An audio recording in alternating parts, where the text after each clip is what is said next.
Hello, and thanks for joining me.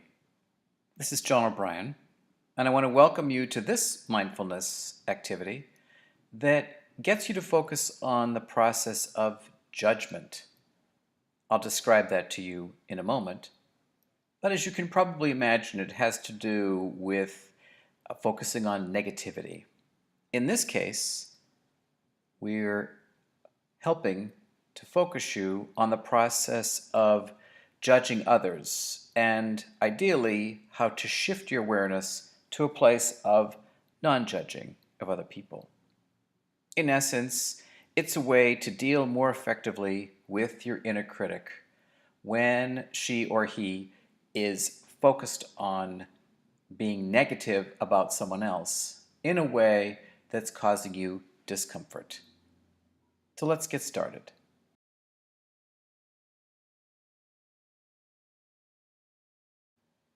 When I begin to teach people about the concept of non-judgment, they'll start to say, "Oh, sure, John, you just want to have a Pollyanna approach to the world.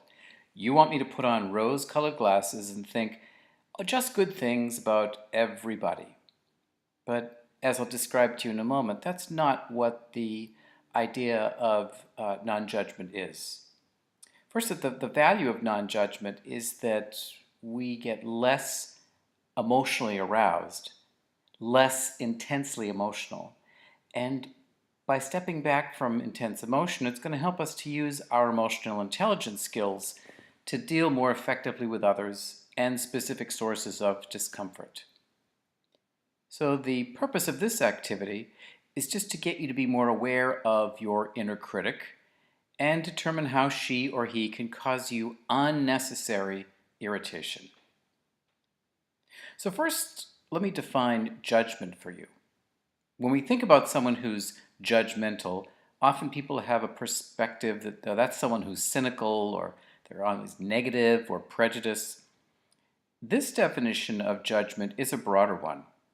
It really means how we label experience as good or bad, right or wrong, and use words such as always, never, everyone, no one, and my favorite, should.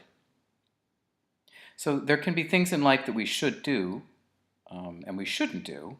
So people shouldn't kill, people shouldn't steal, people should pay taxes, people should follow traffic laws. And if we don't, then there's a fine or other types of punishment. But we also all develop a personal list of shoulds that we create and get irritated when others don't adhere to what we believe are shoulds, like holding the door when we enter or leave a building, or highway driving going under the speed limit in the passing lane. The goal is instead to describe experience factually. That's the essence of non-judgment, is to get away from using all those labels and just describe things factually.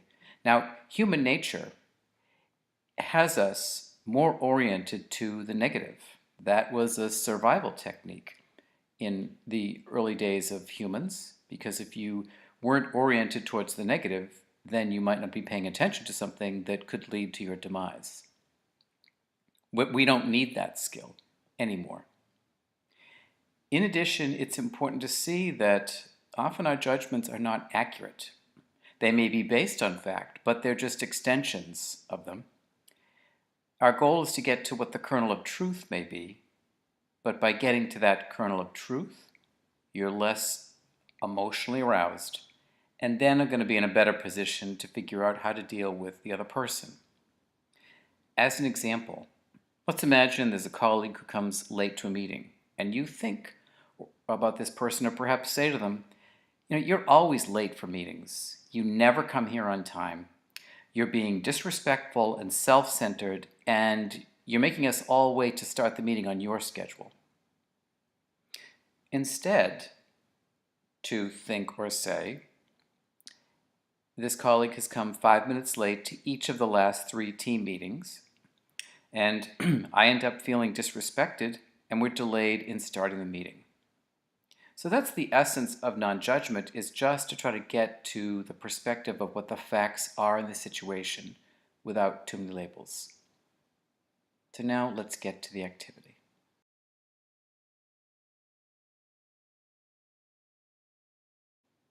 So this activity will allow you to get to know your inner critic a little bit more closely. I'd like to encourage you to have a sheet of paper and something to write with available so that you can jot notes to yourself. If you're doing this as part of one of our mindfulness classes, then you can actually just use the handout that's provided. But if you are just using this for your own benefit, then I'd still encourage you to have something to make notes so that you can record your thoughts in the middle of this activity.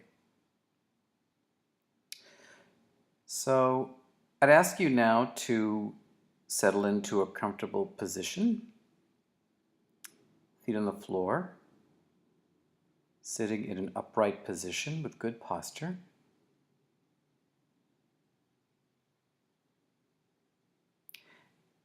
And I'd ask you now to think about a person in your life, and it could be in your work or personal life, maybe even at home. Think about a person whom you currently find quite challenging.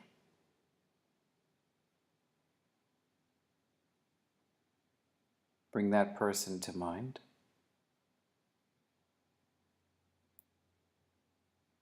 Notice who that is. Who is it that you think of when you think of someone who's just so challenging for you to deal with right now?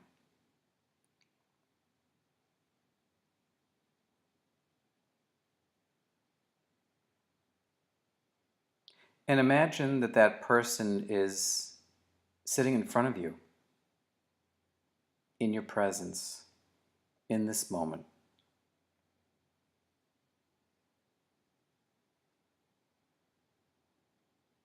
See his or her face.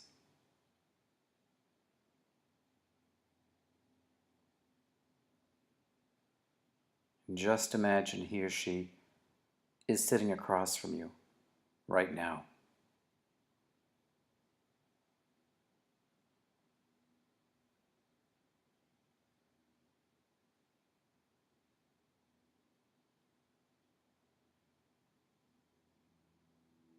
Now that you have that awareness that this person's sitting across from you,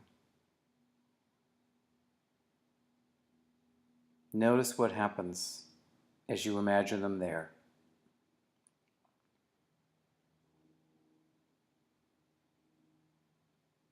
See if you notice really judgmental thoughts emerging about them.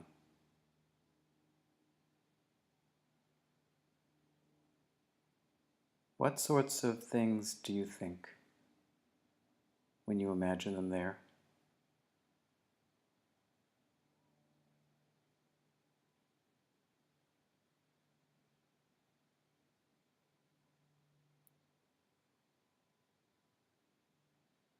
You also may not notice so much specific thoughts coming up, but rather you may notice emotions of perhaps irritation, frustration, anger.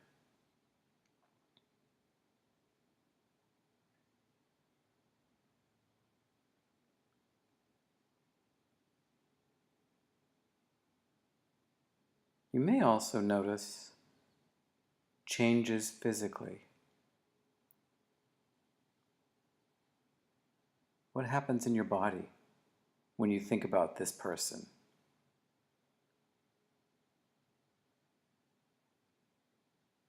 Do you feel tightness in your head, in your chest, in your hands, your stomach? Now just take a moment to be curious about what goes on for you when you think about this person with whom you're struggling at the moment.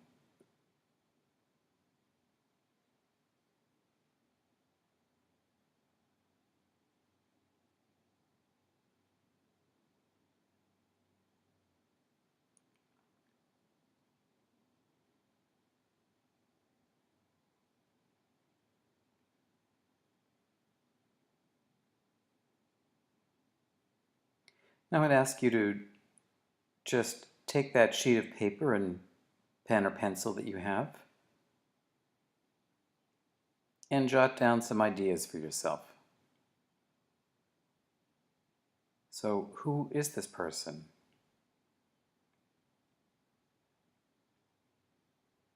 What sort of negative thoughts came up when you thought about him or her?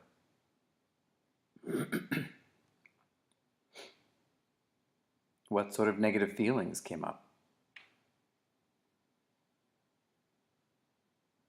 And what happened for you physically? What changed in your body? Just record anything that shifted in your attention.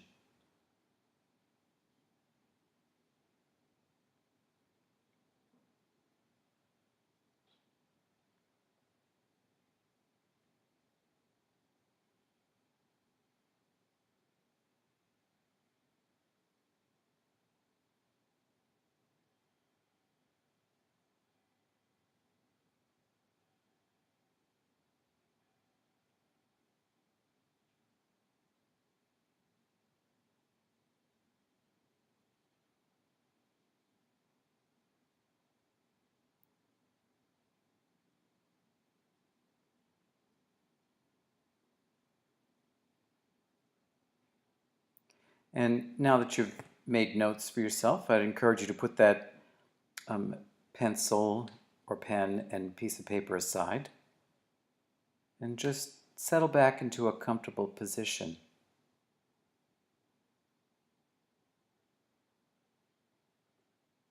And once again, bring up the image of this person that you find so difficult or challenging at the moment.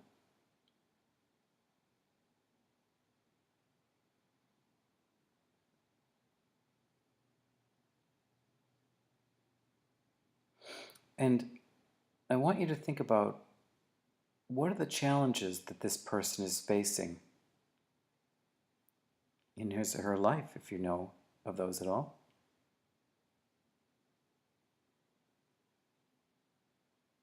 Why might he or she exhibit the behavior patterns that he or she does?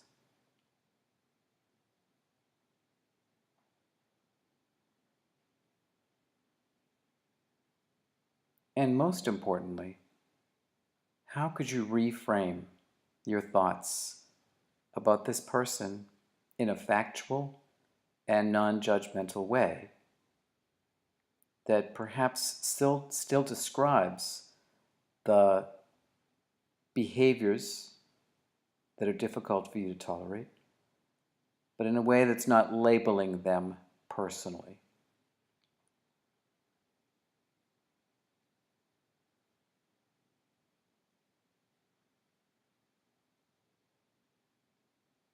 And just take another moment now to pull out that sheet of paper. And you can look also at this point about what you've written down about them and see if you can reword and reframe those thoughts that you had. And notice, as you do, what changes for you emotionally and what changes for you physically. Just take a few minutes to complete that part of the exercise. And then once you're ready, you can transition to the next slide to consider some questions about what this process has been like.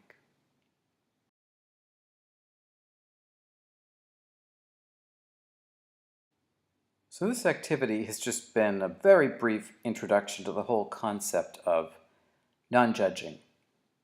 I work with people over a longer period of time to incorporate this skill into their lives, but this at least provides you with some introduction. And I encourage you to think about the following questions. How well were you able to be aware of your inner critic? For some people, this process is much easier than it is for others. So just how well were you able to be aware of that part of you that can be very judgmental? Also, what was it about the person that you picked for this activity that created judgment in you? Is this a quality that you struggle with in many other people? Or is it something specific to this person?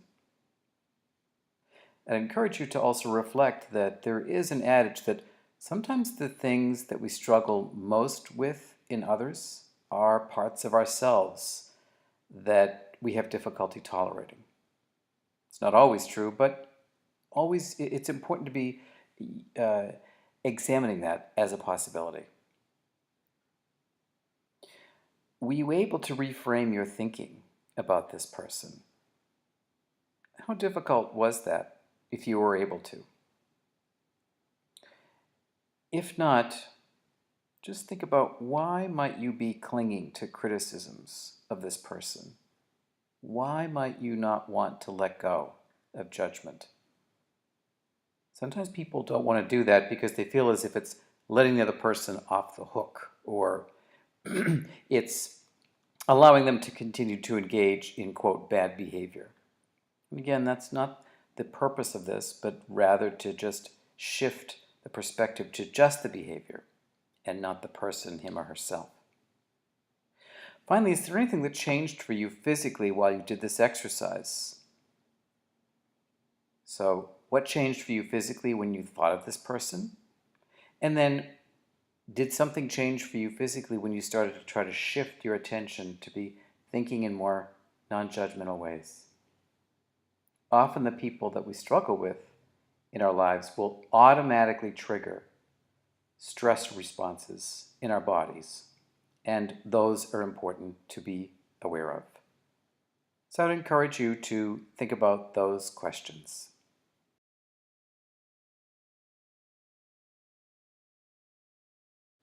And as I like to do with mindfulness skills that I teach people, I would encourage you to think about just what you thought of this activity of non-judgment. Perhaps it's something that doesn't fit for you in your life for some reason. And if so, then there's no reason to think that it has to. But I think for many people, becoming aware of their inner critic, whether it's directed at self or others, is often important.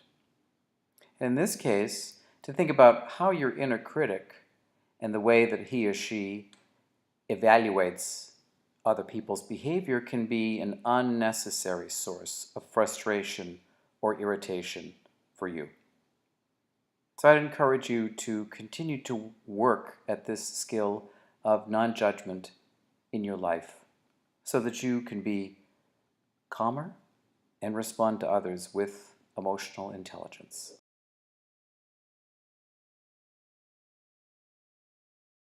So I'd like to close this mindfulness activity with a quote from William James, who's seen as one of the fathers of American psychology.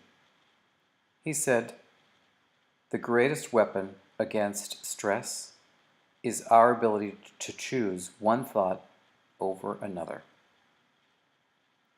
And I wish you continued success in choosing to think in ways that will reduce your stress. Be well.